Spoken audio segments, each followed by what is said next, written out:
Earl's question is talking about weight loss, and he's struggling while he is in a calorie deficit. So I'll go over the question again. So he's lost 2 kilos. He's checked his weight while he was training, and he's gained 1.8. So there's a few questions for me in there as well. So Earl, if you're on here, then I would like you to answer these. Like, is that at the same time? So when you're measuring your weight, like if you are going off body weight and using that as a measurement, it needs to be done in the morning every time. If you're doing it in the afternoon, at lunchtime, after training, before training, all that sort of stuff, things play up with it. You drink more water, you eat more food. Lots of things can play up, like you sweat more during your training session. All those sort of things can play up with what's actually going on the scale. So it's not a repeatable, measurable thing that you can compare to each other. Whereas if you measure it every single day, if you measure it the same time every time you do measure it, so of a morning, very first thing you get up, might go to the toilet, jump on those scales.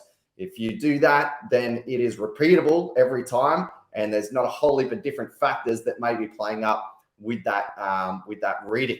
So you can actually compare what it was the week before that, and so on. Okay, and yeah, things can play up with it as well. So, if you go out drinking the night before, you will retain a lot of water. If you have eaten a big pasta the night before, again, you will retain a lot of water. Females, if it's that time of the month, then again, you'll probably have a little bit more weight there as well. There's a lot of different things that play up with it. So what we're looking for when we're actually measuring from the scales, weight loss from the scales, you want a downward trend. So by that, I mean, sometimes it'll be up, sometimes it'll be down, other times it'll be sort of level. But as long as that as long as over a month, over a couple of months, the trend is going down, that's what you want. So you shouldn't be too concerned week by week, just as long as it's not trending upwards. Week by week, if you have 1 week, it's sort of gone up a little bit, and then the next week it's gone down, which is good. Yeah, we're after that downward trend over a long period. So yeah, we're not aiming like weight loss. It all depends on your goals and stuff and what's going on. But you want it to be a long-term thing. So you don't want to just be having crashes through a week and then you're spiking back up and you're sort of hovering back up for a couple of weeks. Then you'll just, full cut for the next one. It just doesn't work very well that way. You just aim for a good trend downwards and you may see that some weeks it goes up and down. And he's asking, he's saying he's on a calorie deficit he's talking about, and I can see my stomach shrinking. Is that water weight or muscle or what? So when we're measuring, like if we're trying to lose weight, if we're just trying to improve our physique, scales, and like this has been spoken about a million times by everyone around the world, you always hear it. Scales aren't always the best measurement. They are a good measurement to use in conjunction with other things. So you want to be taking photos, you want to be taking like girth measurements. If you got access and you can go to a shop and get your body fat percentage, that's pretty much one of the best ones that you can do is body fat percentage, because like that, and it's called body composition. So what that measures is how much muscle you have in relation to fat, like how much of your body is made up of muscle and how much of it is made up of fat. So if those ratios change, but on the scales, it's not, you're going to look better, you're going to perform better, you're going to have more lean tissue in your body, even though those scales may not change. Okay. But if you have got a fair bit to lose, like if there is, if you've got a fair bit of fat on there, you should see those scales coming down. I see the term way too much of people saying that they're not losing weight because they're putting on muscle. That's used way too much, I think. That is 100% can happen, but if you've got a lot of fat to lose, you're going to lose weight. It's pretty simple with that. Now, one thing that I really want to go over with this as well, a phrase that you've said in this that I also hear a lot of, and I just want to clear up with people. So you're saying, I'm on a deficit. So he's talking about a calorie deficit. So if people don't know what I'm talking about here, calories is the amount of energy that the food you consume has in it. Okay, when you're on a deficit, that means you're eating less energy, so less food, less energy than you're actually burning through the day. Now, I do hear this a fair bit. People are saying I can't lose weight even though I'm eating in a calorie deficit. It's impossible to do that. If you're in a calorie deficit, you're losing weight. If you're not consuming as much energy as you are producing and using, you got to be burning it from somewhere. Energy doesn't just come out of thin air.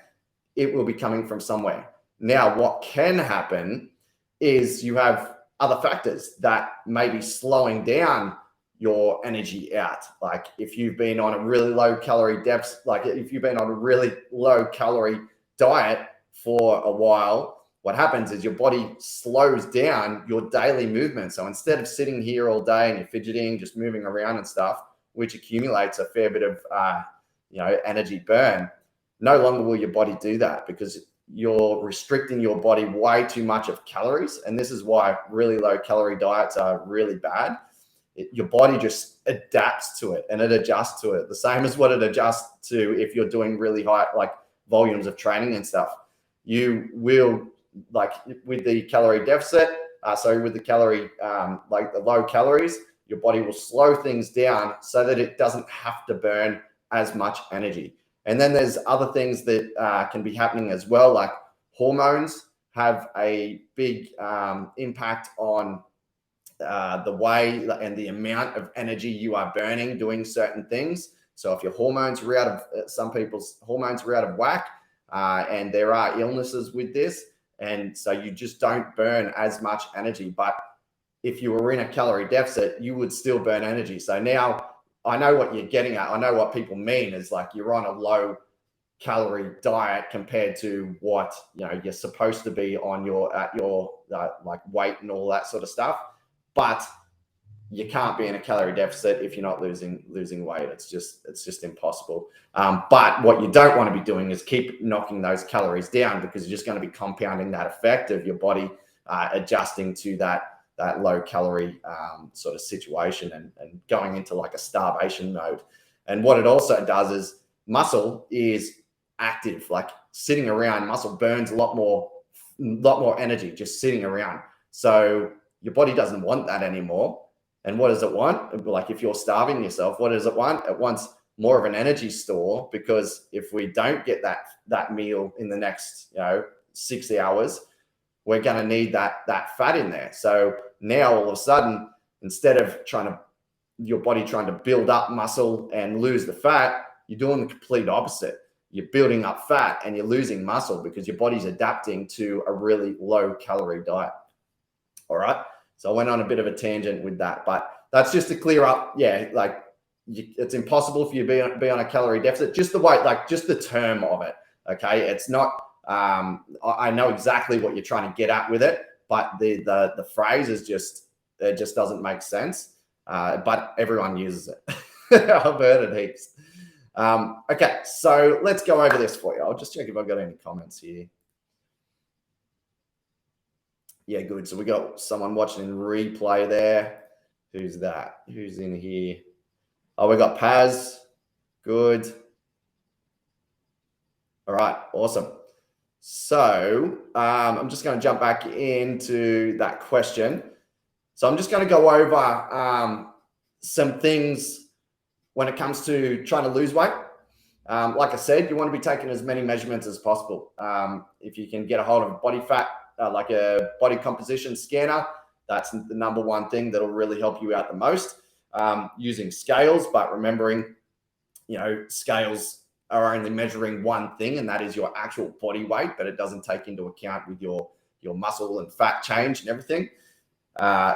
Girths, so just getting like tape measures around your stomach, that's a really good way as well, and these give you measurable things to see, okay, it is changing, or because when you're looking at when you look at yourself in the mirror every single day, you can't see those changes. It has to be like a really drastic change in a very short time for you to actually notice it.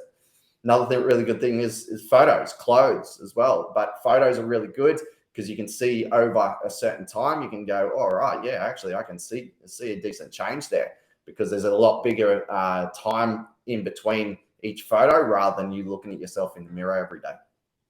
So yeah, let's get into it. So with nutrition side of things, like if you are stuck with your weight loss, I'm just going to go over a whole heap of stuff and give you some tips, and hopefully you can put some of this to use. Okay, so things with your nutrition that you need to worry about. Number one is your calories. So how much, like I was talking about with before, how much energy are you consuming with your food compared to how much you're actually burning? Now, with like diet, calories is the number one thing.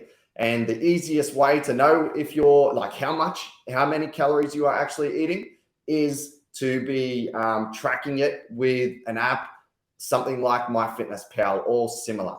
Now, what you can do with that, if you're just not like I'm hopeless with tracking stuff through the day and putting it on. I don't like sitting there doing it as soon as I eat stuff. Some people love it.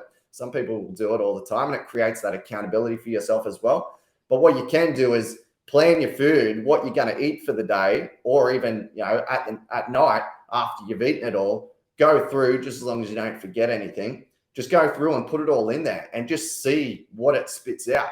And it just gives you that awareness of, okay, I'm eating, 2,500 calories when I should be eating 1,800 calories or something along those lines. Or if you're trying to put on weight, I'm only eating 1,500 calories, but I'm supposed to be eating 3,000 calories.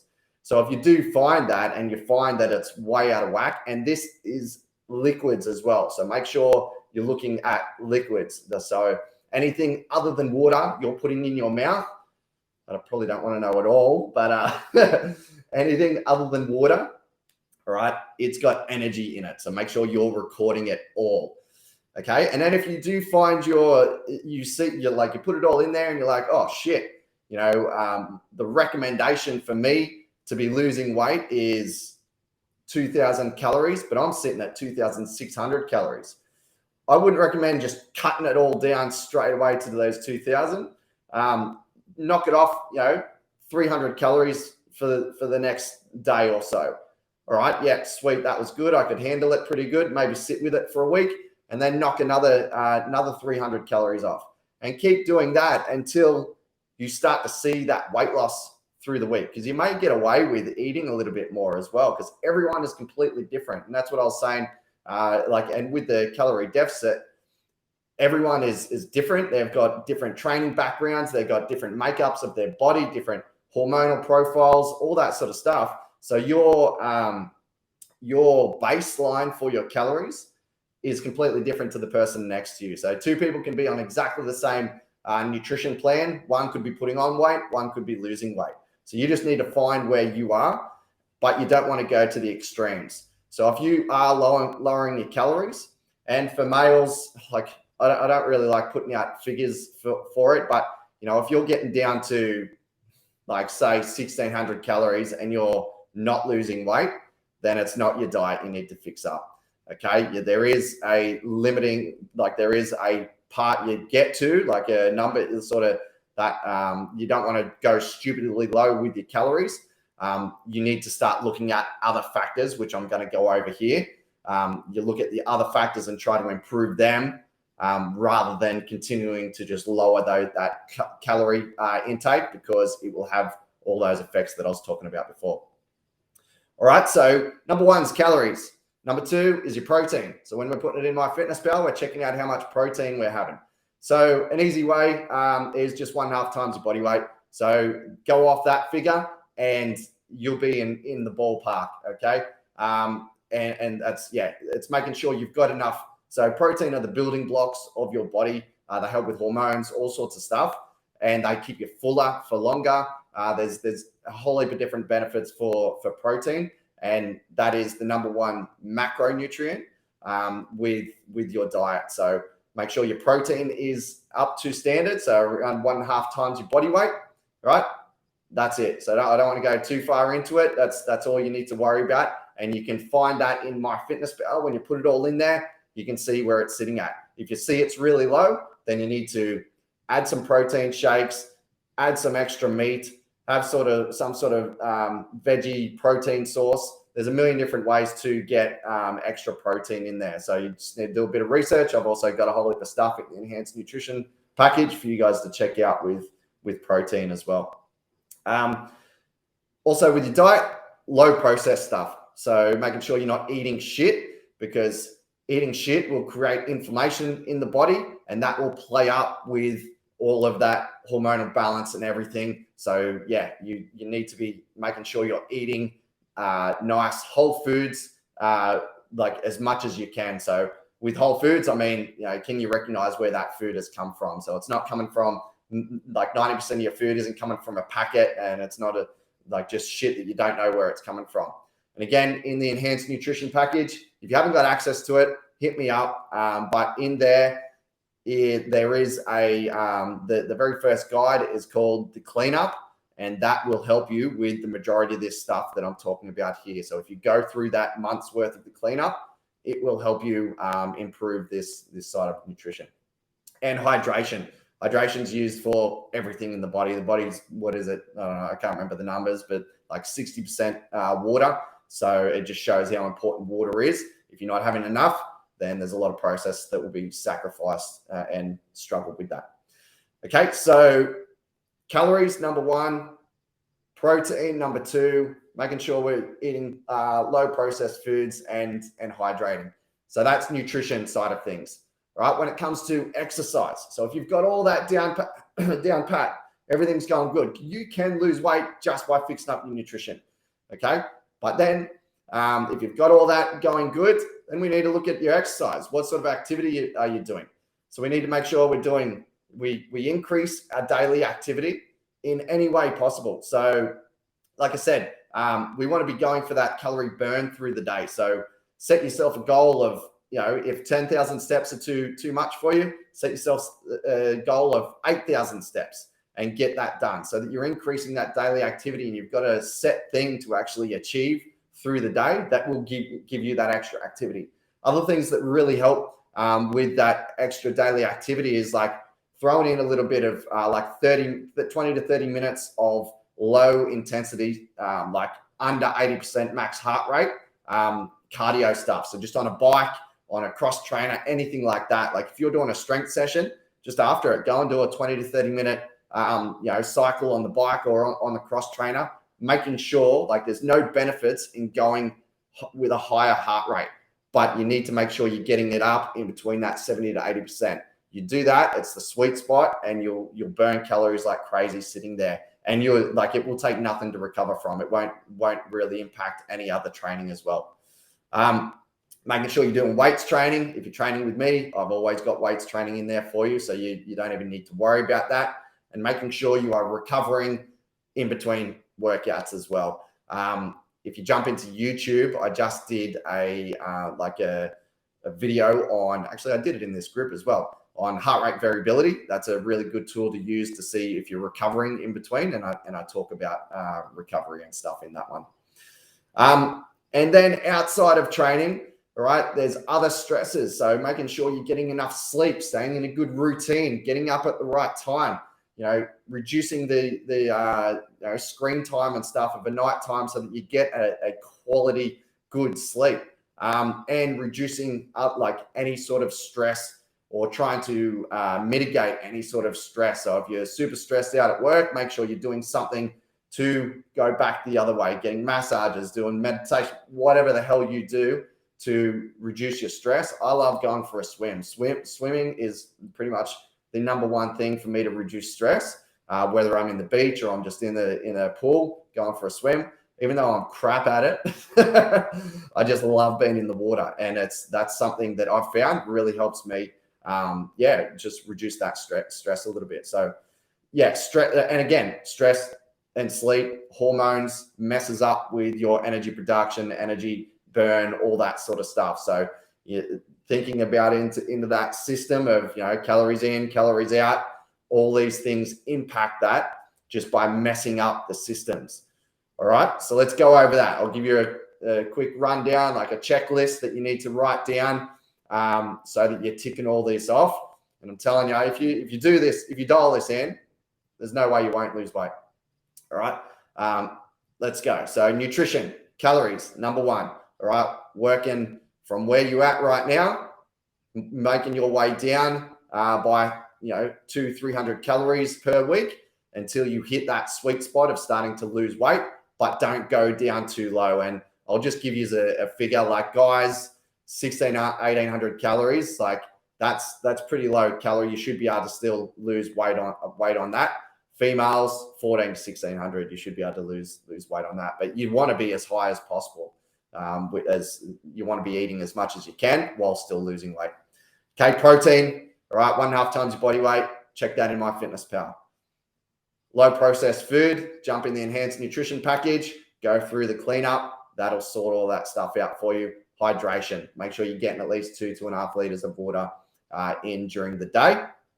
Exercise, main thing, increasing daily activity. So any way possible, set yourself a step goal, doing an extra 20-30 minute little bit of cardio, like low intensity between 70 and 80% after your strength sessions or anything like that. If you're already doing conditioning for the day, then you'll be pretty set.